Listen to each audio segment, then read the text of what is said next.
Мына Қарасу өзені, жер астынан шығатын тұман.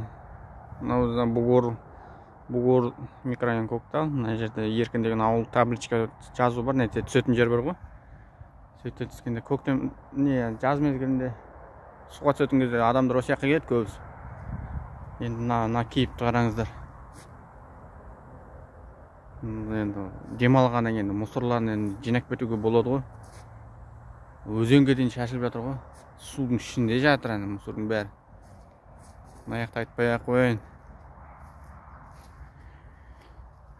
Біздің қоғамымыз шошқа қоғам болып кетті ғой. Ішіп жеген жерлерін тазаламайды. Мал сияқты. Жіп-жіп тастап жүре береді. Бәрі мусор. Табиғатты қалай жақсы көреміз, мынандай кейіппен. Жан-жағын бәрі мусор. Айтпай ақ қояйын.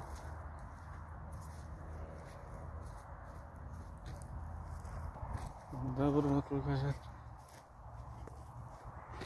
Мына жердегі мусорын кішкене болса да нетті, өртепті. Бірақ анда шашылып жатыр.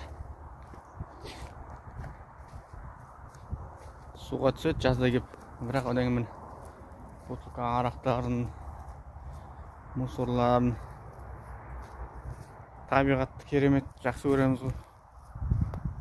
Табиғатты қорғаймыз, аялаймыз дейміз, бірақ қорғап аялаған түрі осы ма? Ішіп жеп отырған жерді мусор шашып кетеді. Шошқадан да жаман ғой адамдар.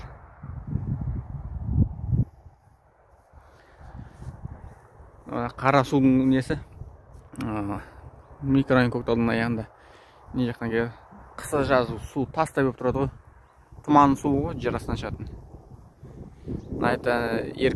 Еркін деген ауыл деген жазудан бері жол бар.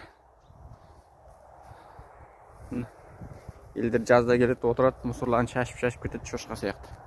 Аррада шашылады, ана жағында. О жаққа өте алмаймын судан.